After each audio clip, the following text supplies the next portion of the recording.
Hey, everybody, and welcome back to Christopher Garza Real Estate News. We're going to get nothing but great information, so let's go ahead and get right into it today. The market is super cold. Well, at least the national market is. So, as far as mortgage applications, lowest in 27 years.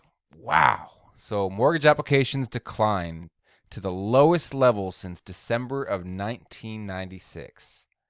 That is crazy. That is a good title, too. Ouch.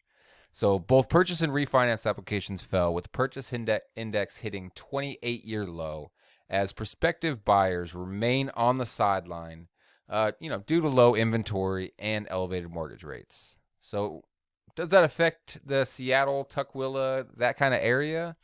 Go ahead and talk about that. But first, if you wouldn't mind, there's about 20 of you right now viewing, maybe 15-ish. I might be one of those viewers. So if you wouldn't mind, like, share, and subscribe.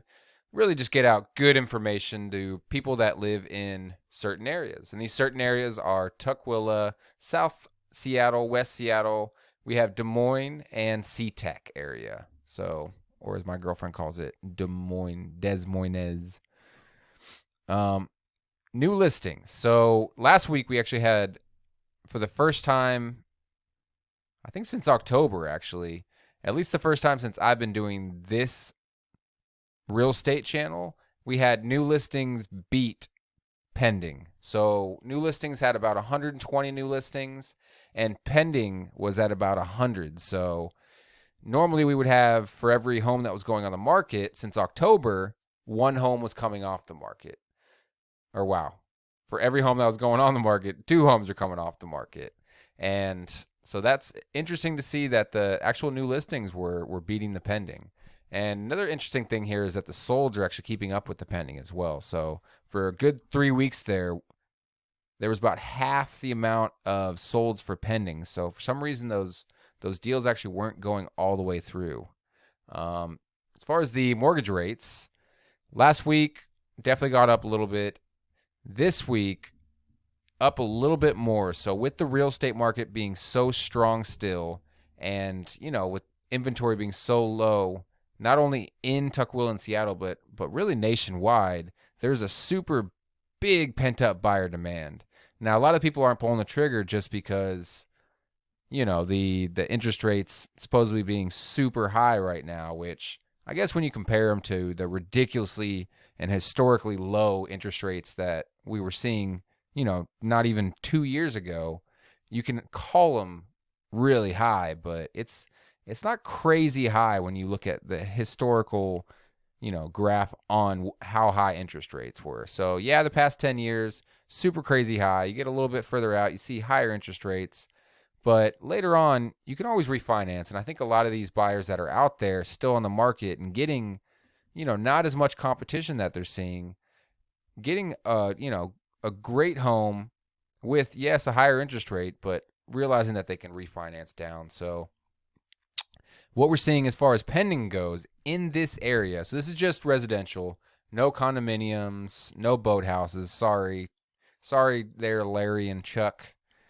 I don't know. That just sounds like a boat owner. But um, as far as pendings go, from last month's statistics, they're actually up from July. So it'll be interesting to see, with these pendings still going up and the listings actually going up slightly as well, what the statistics will look like next month as well.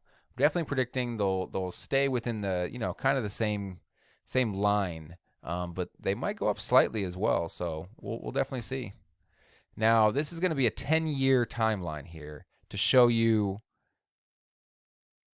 the construction versus previously owned, and how, seeing here, new construction, there's not a crazy amount with, wow, I'm trying to explain this and explain it at the same time. So on the graph over here on the right side is for the bar graph here with new construction. Now with new construction, you see it's going to be about a third of what's on the market at the moment versus the previously owned homes. So over here, 10 years ago, you got previously owned homes at what would be, I guess, the 10-year peak now, with over 1,000 homes, almost 1,100 homes. And the peak for new construction in these past 10 years is about 200 homes.